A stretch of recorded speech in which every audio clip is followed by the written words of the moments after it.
শুভ সন্ধ্যা। Share বাজারের মূল খবর ডেইলি মার্কেট আপডেটে আপনাদের স্বাগতম। সূচক আজ 36.20 পয়েন্ট বা 0.74% বেড়ে 4,951 পয়েন্টে অবস্থান নিয়েছে। বাজারের লেনদেনের পরিমাণ দাঁড়িয়েছে 379 কোটি টাকা, যা আগের কার্যদিবসের তুলনায় 8.85% কম। ব্যাংক খাতের ইসলামী ব্যাংক ও eastern bank, food and allied খাতের লাবেলো আইসক্রিম এবং শিল্প খাতের ওয়ালটন হাইটেক ও বিবিএস কেবলস আজ বাজারের উত্থানে মূল ভূমিকা রাখে। সেক্টর ভিত্তিক রিটার্নে দেখা যায় প্রায় সব খাতই আজ লাভজনক ছিল, যার মধ্যে টেক্সটাইল খাত সর্বোচ্চ 1.96% এবং ইন্স্যুরেন্স খাত দ্বিতীয় সর্বোচ্চ 1.94% লাভ করেছে। আজকের শীর্ষ করিডর বৃদ্ধি পাওয়া প্রতিষ্ঠানের মধ্যে 10টি ইন্ডাস্ট্রিয়াল এবং 4টি ফুড অ্যান্ড অ্যালাই কোম্পানি ছিল।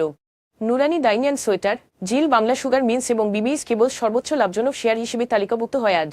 অন্যদিকে international leasing and financial services, ফেয়ারিস ফাইন্যান্স অ্যান্ড ইনভেস্টমেন্ট এবং people's leasing and financial services শীর্ষ ক্ষতিগ্রস্ত কোম্পানি হিসেবে তালিকাভুক্ত হয়। এই কোম্পানিগুলোর মূল্য পরিবর্তনের ক্ষেত্রে কোনো মূল্য সংবেদনশীল তথ্য প্রকাশিত হয়নি।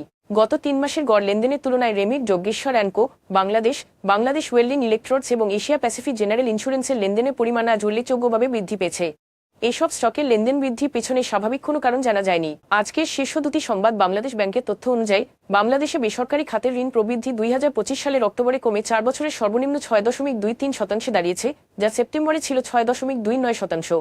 অর্থনীতিবিদ ও ব্যাংকাররা সতর্ক করেছেন, গত বছরের আগস্ট থেকে নতুন বিনিয়োগ কমে যাওয়ার ফলে ঋণ প্রবৃদ্ধির এই দীর্ঘস্থায়ী মন্দা অর্থনীতির চাপকে আরও তীব্র করে তুলছে। বেসরকারি খাত যেভাবে অর্থনীতিকে এগিয়ে নিয়েছিল, সেই গতি পুনরুদ্ধারে বিনিয়োগ ও আস্থার পুনর্জাগরণ এখন অত্যন্ত জরুরি। নভেম্বরে প্রবাসীরা $2.89 বিলিয়ন মার্কিন ডলার দেশে পাঠিয়েছেন, যা গত বছরের একই সময়ে $2.20 বিলিয়ন ডলারের তুলনায় 31.37% বেশি।